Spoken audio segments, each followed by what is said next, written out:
네, 안녕하세요. 데일리 건강의 김민희입니다. 우리 몸속에 있는 장기 중에 하나인 콩팥은요, 한번 기능을 잃게 되면 다시 회복하기가 불가능한 기관 중에 하나입니다. 콩팥 기능이 떨어지면요, 이게 점점점 나빠지기만 해서 결국에는 투석까지 가야 하는 상황에 생길 수가 있는데요. 한번 콩팥병 진단을 받으면 꼭 투석을 받아야만 하는 걸까요? 관련해서 저희 만성 콩팥병을 주제로 이야기 자세히 나눠보도록 하겠습니다. 도움 말씀 주시기 위해서 전문의 모셨습니다. 신장내과 전문의 좌정민 원장과 함께합니다. 안녕하세요. 네, 신장내과 투석 전문의 좌정민입니다. 오늘 주제가 만성 콩팥병입니다. 자, 질환에 대해서 얘기를 나누기 전에 콩팥이라는 곳부터 좀 알아볼까요? 네. 사실 이 단어부터 좀 얘기를 나누고 싶어요. 이게 신장으로 불리기도 하고 콩팥으로 불리기도 하는데 병원에서는 신장보다는 콩팥으로 더 많이 쓰인다고 하더라고요. 네. 특별한 뭐 이유가 있습니까? 네, 이제 콩팥, 신장이라고도 이제 불리게 되는데요. 콩팥이라고 불리게 된 이유는 장기의 모양이 강낭콩의 모양을 하고 있고 팥의 색깔을 띠고 있기 때문에 저희가 콩팥이라고 부르게 됩니다. 네. 근데 이제 다른 의미로는 이제 신장이라고도 부르게 되는데 신장 같은 경우에는 우리 몸의 심장이나 키를 나타내는 신장과 헷갈려서 사용이 될 수가 있습니다. 그래서 이제 현재 대한신장학회에서는 콩팥이라는 단어로 설명을 드리도록 더 권고를 하고 있습니다. 그렇군요. 그래서 질환명도 네. 만성 신장병이 아니고 만성 콩팥병이 되는군요. 네, 그렇습니다. 알겠습니다. 자, 그렇다면 저희도 콩팥으로 네. 통일해서 얘기를 하도록 하겠습니다. 근데 이제 이 콩팥이란 기관이요, 침묵의 장기 내지는 소리 없는 장기라고 표현을 하는데 그게 뭐 특별한 증상이 없어서 그런 거죠? 콩팥 같은 경우에는 이제 침묵의 장기로 불리고 있는데요. 그 이유는 장기의 기능이 망가진다고 하더라도 초기에는 특별한 증상이 없을 수가 있습니다. 정상적인 부분들이 손상받은 부분들의 기능을 대신해서 역할을 해줄 수가 있기 때문에 그런데요. 그렇기 때문에 초기에 기능에 이상이 있다고 하더라도 신장에 증상이 특별하게 없을 수가 있기 때문에 발견이 늦게 될 수가 있겠습니다. 초기에는 증상이 별로 없다라고 말씀을 하셨잖아요. 그러면 이게 증상이 나타났을 때 병원을 가게 되면 이미 좀 많이 병 상태가 좀 진행이 된 경우가 많습니까? 네, 맞습니다. 그래서 이제 저희 병원에 내원하시는 환자분들 중에서도 콩팥이 기능이 거의 완전히 망가진 상태로 오시는 안타까운 경우들을 많이 볼 수가 있습니다. 그렇기 때문에 주기적인 검진을 통해서 혈액 검사랑 소변 검사를 시행을 하고 만약에 검사상에서 이상이 있다면 특별한 증상이 없다고 하더라도 병원에 꼭 내원하셔서 담당 선생님과 상의하시는 것이 중요하겠습니다. 알겠습니다. 근데 얘기를 하다 보니까 콩팥이 정확히 어떤 역할을 하는지 네. 모르고 있네요. 네, 어떤 기능을 하는 곳입니까? 콩팥의 기능은 이제 굉장히 다양한데요. 콩팥의 기능 중에 대표적인 것은 노폐물을 제거하고 수분량을 조절하는 데 있습니다. 콩팥은 이제 좌우에 한 개씩 총 2개가 우리 몸에 존재를 하고 있습니다. 네. 그래서 한 개의 콩팥에는 피터 거름망 역할을 하는 사구체라고 하는 녀석이 이제 100만 개 정도 존재를 하게 되는데요. 이 피터 거름망을 통해서 우리 몸의 전신의 혈액을 하루에 180리터 정도 걸러줄 정도로 큰 정수기 역할을 하게 됩니다. 그것 이외에도 이제 혈압을 조절한다거나 뼈 건강에 관여를 한다거나 그리고 이제 빈혈, 피를 만드는 데 형성하는 데 도움을 준다거나 전해질 교정을 하는 데도 도움을 주기 때문에 생각보다 많은 기능을 하고 있다고 보시면 될 것 같습니다. 그러네요. 콩팥이 되게 작은 크기라고 알고 있거든요. 한 주먹 크기 정도 됩니까? 네, 맞습니다. 어. 주먹 크기 정도 되고요. 대략적으로 이제 장축, 긴 축으로 봤을 때는 10에서 12cm 정도 된다라고 보시면 될 것 같고요. 콩팥의 크기가 이제 크다고 해서 저희가 이상이 있다고는 잘 보지는 않는데 크기가 정상보다 너무나 작다 이런 것들은 대부분 이제 콩팥 기능이 많이 떨어져 있다 이렇게 생각을 하시면 될 것 같습니다. 크기로도 신장의 기능, 콩팥의 기능을 추측을 할 수가 있군요. 네, 건강 상태를. 알겠습니다. 근데 이제 요 작은 장기가 해내는 업무량이 굉장히 많은데, 근데 사실 이 콩팥의 업무 강도가 겨울이 되면 굉장해진다고 들었어요. 왜 뭐 겨울에 특별히 뭐 업무 강도가 더 네. 심해지는 이유가 있습니까? 이제 여름철을 지나서 이제 겨울철이 되게 되면은 우리 이제 날씨도 건조해지기도 하지만 수분 섭취량이 이제 감소하게 됩니다. 콩팥은 혈액량이나 혈류량이 좋을수록 제 기능을 할 수 있는 장기인데 겨울철이 되면은 이렇게 혈류량이나 혈액량이 감소하게 되면서 제 기능을 못하고 기능이 떨어지게 됩니다. 또한 날씨가 추워지면서 이제 혈관이 수축을 하게 되는데 콩팥 내부에 있는 혈관도 수축을 하게 되면서 콩팥 내부의 압력이 이제 증가하게 되고 이런 것들이 이제 콩팥 기능을 악화시키는데 영향을 미치게 됩니다. 따라서 이제 만성 콩팥병 혹은 이제 신장 기능이 안 좋으신 분들 같은 경우에는 특히나 이제 날씨가 추워지는 겨울철에는 콩팥 건강을 조금 더 신경 써서 챙기실 필요가 있겠습니다. 겨울에 이 콩팥 업무 강도가 더 높아지기 때문에 더 관리하고 주의를 하셔야 되는 거지 겨울만 조심하라는 얘기는 아닙니다. 사계절 내내 콩팥 건강 관리를 하셔야 되는데요. 자, 이제 관련 질환에 대해서 자세히 살펴보겠습니다. 만성 콩팥병 키워드와 함께 얘기 나눠볼게요. 자, 첫 번째 키워드입니다. 사구체 여과율. 이게 뭐죠? 네, 사구체 여과율이나 이제 1분 동안 우리 신장을 통해서 깨끗하게 걸러지는 혈액의 양을 의미하고 일반적으로는 이제 콩팥 점수라고 생각을 하시면 됩니다. 그래서 사구체 여과율이 예를 들면 80점이라고 하면은 대략적으로 내가 신장 점수가 80점 정도 되는구나라고 이제 이해를 하시면 좋을 것 같고요. 그리고 이제 만성 콩팥병이라는 질환이 있는데 만성 콩팥병은 신장 손상의 증거가 있다거나 3개월 이상 동안 콩팥 점수가 60점 아래일 때 저희가 이제 만성 콩팥병이라고 정의를 하게 됩니다. 그래서 이제 혈뇨나 단백뇨가 있으면서 이제 신장 점수가 90점 이상인 경우에는 1단계, 60점에서 90점은 2단계, 그리고 이제 30점에서 60점은 3단계, 15점에서 30점은 4단계, 그리고 이제 15점 아래는 5단계로 분류를 하게 되고요. 이 5단계가 되면 이제 말기 신부전으로 부르게 되고 이 정도 단계가 되면은 보통 이제 투석 치료를 진행해야 될 가능성이 높습니다. 자, 정리를 하면 사구체 여과율이 분당 혈액을 얼마나 깨끗하게 걸러내느냐 그걸 알아보는 거죠? 맞습니다. 네. 그랬을 때 이 수치가 있는데 60 이하로 떨어지면 만성 콩팥병이다. 네. 요거는 이기에 해당되는 거죠? 이제 60 이상으로 떨어졌을 이하. 때 네. 다만 이제 3개월 이상 동안 떨어졌다는 것이 확인이 돼야 됩니다. 기간. 왜냐하면은 이제 이게 급성적으로 갑자기 이제 신장 기능이 망가지는 경우를 급성 신부전이라고 부르는데요. 네. 이 급성 신부전 같은 경우에는 만성 신부전과는 다르게 신장 기능이 망가진다고 해도 일부 회복이 가능합니다. 하지만 이제 만성 콩팥병, 천천히 콩팥이 망가지는 만성 콩팥병 같은 경우에는 신장 기능의 회복이 어렵기 때문에 이게 급성인지 만성인지 확인하기 위해서 꼭 3개월 이상 수치가 감소했는지를 확인해 볼 필요가 있겠습니다.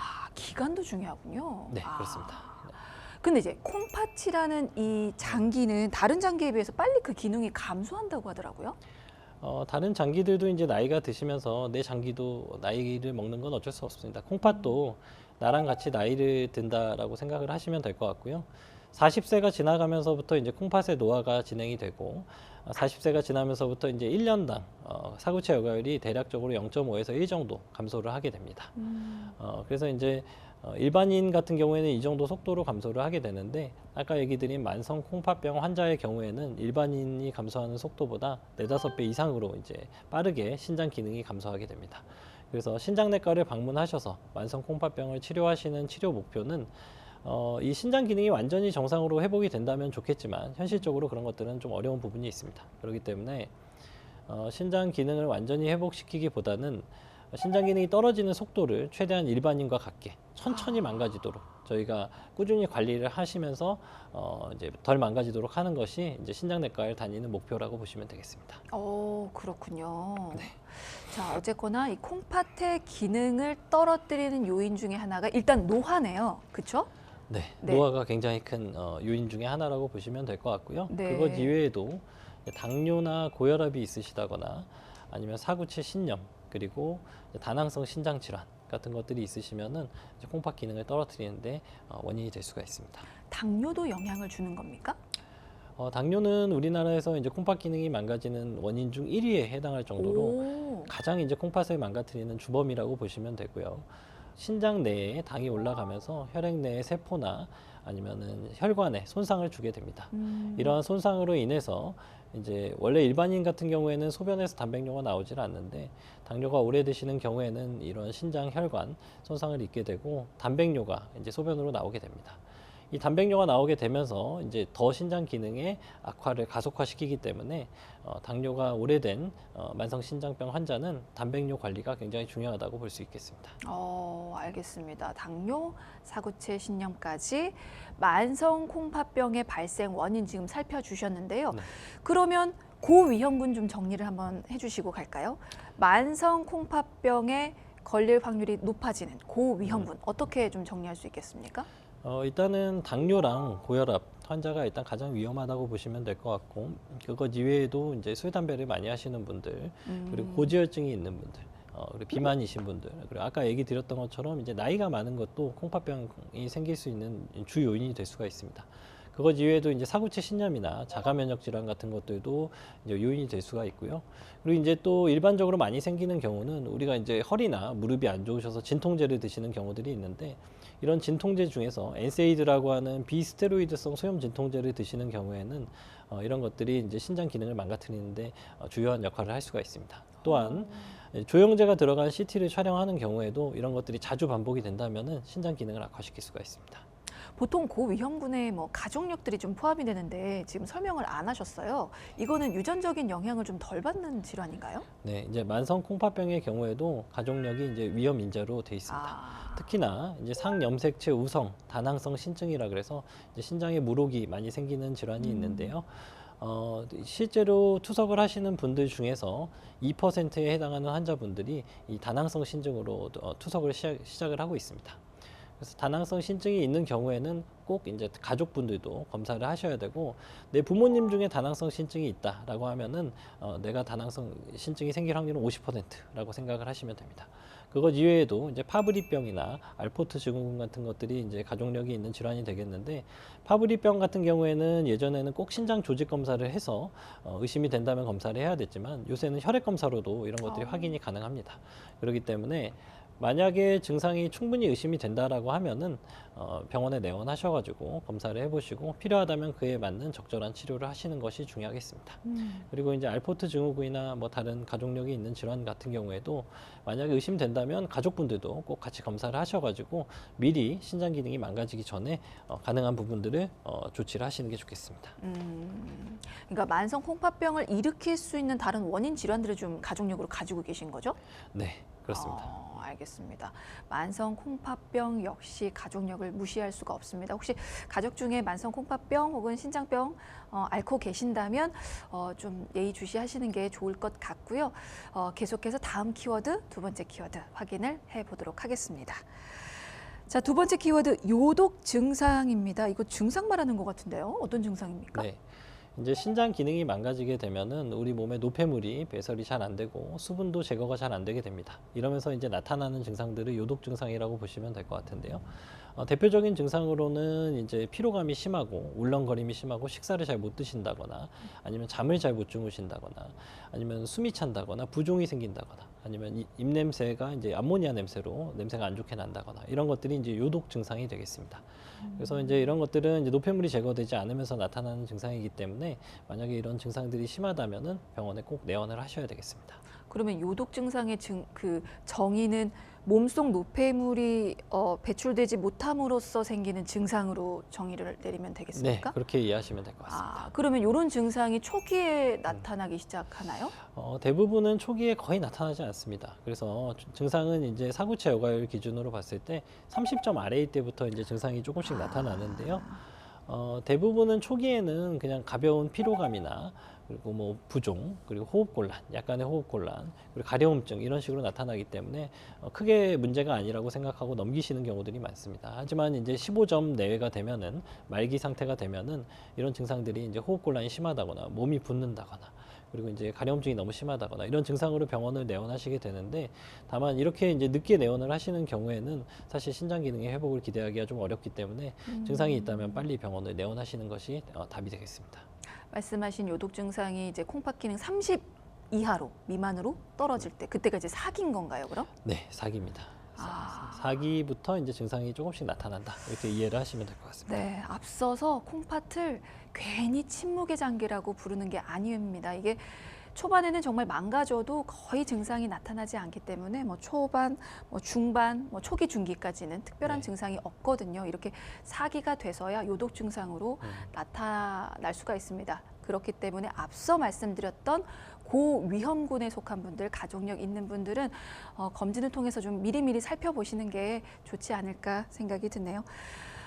만약에 만성 콩팥병 증상이 나타나거나 아니면 이제 가족력이 있어서 좀 이상하다. 그런 느낌으로 병원을 찾았어요. 진단은 어떻게 내려지는 건가요? 진단 중에 가장 기본적이고 중요한 것은 이제 혈액 검사입니다. 혈액 혈액 검사. 검사를 통해서 이제 크레아티닌이라고 하는 수치를 검사를 하게 되는데요. 이 크레아티닌은 이제 근육에서 생성이 되고 신장을 통해서 배설이 됩니다. 그래서 이제 일반적으로 이 크레아티닌 수치가 높다라고 하는 거는 신장에서 배설이 잘 안 됐다라고 생각을 하시면 될 것 같고, 이 크레아티닌 수치가 높을수록 신장 기능이 안 좋다라고 이해를 하시면 될 것 같습니다. 다만 이제 이 크레아티닌은 성별이나 그리고 나이 그리고 근육량에 영향을 받기 때문에 예를 들면은 젊은 근육량이 좋은 성인 남성 같은 경우에는 크레아틴 수치가 높은 것처럼 결과가 나와서 신장 기능이 정상임에도 불구하고 신장 기능이 안 좋은 것처럼 평가가 될 수도 있고요. 반대로 이제 노인분들 같은 경우에는 근육량이 적기 때문에 실제적으로 신장 기능이 안 좋지만 크레아틴 수치가 낮아서 마치 수치가 괜찮은 것처럼 보이는 이제 면이 있습니다. 따라서 예전 같은 경우에는 이제 24시간 소변 검사를 꼭 같이 해서 신장 기능에 정확한 평가를 했었는데, 최근에는 근육량에 영향을 받지 않는 시스타틴이라고 하는 검사가 있습니다. 그래서 이런 검사를 통해서 근육량에 영향을 받지 않고 실제로 지금 현재 상태에서 신장 기능이 어떤지 확인하는 데 도움을 주고 있습니다. 그러면 혈액 검사만으로 확진이 되는 거예요? 혈액 검사 외에도 이제 소변 검사랑 초음파 검사를 같이 진행을 하게 됩니다. 이제 소변 검사를 통해서 확인하는 거는 이제 혈뇨나 단백뇨가 있는지 확인을 하게 되는데요. 이런 혈뇨나 단백뇨가 있다고 하는 거는 신장 손상의 증거가 됩니다. 그래서 만약에 지금 현재 신장 기능이 괜찮다고 하더라도 혈뇨나 단백뇨가 있다면 꼭 신장내과 병원에 방문하셔서 추적을 계속 하셔야 됩니다. 추적을. 그리고 이제 초음파 검사를 통해서 신장에 구조적인 문제가 있지는 않은지, 그리고 이제 아까 얘기 드렸던 것처럼 신장의 크기가 뭐 작아서 이게 이제 신장의 기능이 좀 떨어져 있다라고 미리 확인할 수 있지는 않은지, 그것 외에도 이제 요로 결석이나 암 같은 것들이 이제 혹시나 내려오는 길을 막아서 신장을 기능을 저하시키고 있지 않은지도 확인을 하게 됩니다. 알겠습니다. 자, 만성 콩팥병에 대해서 살펴보고 있고요. 저희 진단 방법까지 알려드렸습니다. 자, 계속해서 세 번째 키워드 볼게요. 세 번째 키워드는 신대체요법입니다. 이거는 만성 콩팥병의 치료법인 거죠? 네, 이제 만성 콩팥병의 치료 방법 중에 하나인데요. 이제 모든 환자가 다 신대체요법을 하는 건 아니고 이제 약물이나 식사 조절 그리고 운동 조절을 함에도 불구하고 신장 기능이 이제 말기 상태, 특히나 이제 15점 아래로 떨어지게 되면은 신대체요법을 고려를 하게 됩니다. 그러니까 기본이 약물요법과 식이요법부터 시작을 하는군요. 그렇죠. 네, 약물요법과 식이요법을 함에도 안 됐을 때, 도저히 안 됐을 때 이제 신대체요법을 시행을 한다라고 이해를 하시면 될 것 같고요. 네, 어떤 것들이 있습니까? 신대체요법. 신대체요법은 크게 세 가지가 있는데 혈액투석, 그리고 복막투석, 그리고 마지막으로 신장 이식이 있습니다. 그래서 이제 혈액투석이란 우리 몸의 피를 밖으로 빼내서 혈액투석 기계를 통해서 깨끗하게 걸러준 후에 그 피를 다시 넣어주는 치료법이라고 생각을 하시면 될 것 같고요. 복막투석의 경우에는 복강에 도관을 삽입한 후에 도관을 통해서 복막액을 주입을 하고 그 복막액을 일정 시간 저류를 시켜서 수분하고 노폐물을 제거를 하게 됩니다. 그래서 이제 다 제거가 되면은 그 복막액을 배액하는 방법으로 이제 하는 치료 방법이라고 보시면 될 것 같고, 신장 이식 같은 경우에는 우리 망가진 콩팥을 대신해서 건강한 신장을 받아서 그것을 환자의 동맥과 정맥 그리고 방광에 연결해서 실제적으로 신장의 기능을 할 수 있도록 만들어주는 치료법이라고 생각하시면 될 것 같습니다. 선택하시려면 각각 투석 방법의 장단점을 좀 알려주시는 게 좋겠네요. 네. 혈액투석 같은 경우에는 이제 병원에만 오시면은 사실 의료진들이 알아서 다 하기 때문에 굉장히 편리합니다. 그래서 이제 일주일에 2번에서 3번 정도 오셔야 되는 약간의 번거로움은 있지만 병원에서 다 처리가 가능하기 때문에 굉장히 좋고요. 그것 외에도 이제 수영이나 통 목욕 같은 것들이 가능하고 일상적인 생활이 조금 더 자유로운 편입니다. 다만 이제 단점으로는 식이 섭취나 수분 조절이 조금 더 복막투석에 비해서 조금 더 엄격해야 되는 부분이 있고, 뭐 출장이나 여행을 가실 때는 복막투석에 비해서 이제 좀 제한되는 사항들이 있습니다. 그거 외에도 혈액투석을 마치고 나서 혈압이 떨어진다거나 아니면은 기운이 없다거나 아니면 피로감이 심하다거나 이런 것들이 동반이 될 수 있기 때문에 혈액투석의 단점은 그렇게 보시면 될 것 같고요. 복막투석의 경우에는 장점으로는 일단 병원에 자주 오시지 않으셔도 되고, 우리 집에서 이제 내가 자가에서 시행을 하는 치료법이라고 보시면 됩니다. 그래서 이제 복막투석 같은 경우에는 식사나 수분 섭취 조절에 좀 더 자유롭고, 반대로 이제 여행이나 출장을 가실 때도 내가 복막액을 챙겨서 가시면은 충분히 자가 치료가 가능합니다. 다만 단점으로는 복막투석 같은 경우에는 수영이나 통목욕, 사우나 이런 것들이 굉장히 어렵고요. 그리고 이제 복막염이 생기게 되면은 병원에 꼭 내원하셔서 입원을 하셔야 됩니다. 그래서 이제 간혹 환자분들 중에는 복막염이 자주 생겨서 복막투석으로 하시다가 혈액투석으로 전환하시는 경우들도 보게 됩니다. 네. 그러니까 나의 생활 패턴이라든지 나의 지금 그 질환의 정도에 따라서 이게 선택을 해야 하는군요. 네, 맞습니다. 네. 혼자 선택하실 게 아니고 꼭 전문의와 상담하여 선택을 하시길 바라겠습니다. 그리고 또 하나 신장 이식이 있었어요. 이건 어떤 경우에 하는 겁니까? 신장 이식은 크게 이제 생체 이식과 내사자 이식으로 둘로 나눠지게 되는데요. 우리가 이제 투석 치료를 신대추요법이라고 해서 투석 치료를 진행하지만 사실 투석 치료만으로는 신장의 기능을 완전히 대체할 수는 없습니다. 네. 그래서 이제 보완을 해주는 치료 방법이라고 보시면 될 것 같고, 신장 이식 같은 경우에는 이식을 진행했을 때 실제로 투석을 하는 것보다 생존 기간도 길고 예후도 좋다고 알려져 있습니다. 그래서 사실 이식을 하실 수 있으면은 이식을 하시는 게 좋은데, 다만 이식을 하실 때는 이제 내가 암이 있다거나 아니면 뭐 간 질환이 있다거나 다른 전신 질환이 있는 경우에는 이식이 좀 제한될 수가 있습니다. 그래서 그런 것들은 미리 확인이 필요합니다. 그리고 생체 이식을 하시는 경우에는 이제 내 주변에서 이제 콩팥을 받게 되는데 미리 나랑 콩팥이 잘 맞는지 검사들을 다 진행을 하고 있습니다. 알겠습니다. 신체 이식 후에 뭐 주의사항이라든지 관리할 수 있는 방법 꼭 알아야 될 부분이 더 있습니까? 이제 이식을 하시게 되면은 가장 중요한 거는 이제 주기적으로 병원에 꼭 내원하시고 검사를 시행하셔야 되고요. 그것보다 더 중요한 거는 매일 면역 억제제를 빼먹지 말고 드시는 것이 가장 좋습니다. 이 면역 억제제는 내 몸에 내 것이 아닌 다른 사람의 장기가 들어와 있을 때 생기는 거부 반응을 예방해 주기 위해서 이제 드시는 것인데, 이걸 안 드시게 되면은 이식받은 신장이 망가져 버릴 수가 있습니다. 그래서 꼭 이거는 신장이 기능을 할 때까지는 꾸준하게 드셔야 된다라고 생각을 하시면 될 것 같고요. 그리고 이제 퇴원을 하시고 나서 이제 꾸준하게 이제 식사 관리나 운동 이런 것들도 챙겨서 하시는 게 좋겠습니다. 알겠습니다. 자, 끝으로 저희 신장 건강을 지키기 위해서 어떤 실천들을 저희가 노력을 하면 좋을지도 한 말씀 좀 부탁을 드릴까요? 네, 신장을 건강하게 관리하시기 위해서는 충분한 수분 섭취, 그리고 짜게 드시지 않는 것, 그리고 이제 일주일에 주 3회 30분 이상의 중강도 이상의 운동, 그리고 이제 주기적인 검진이 있겠습니다.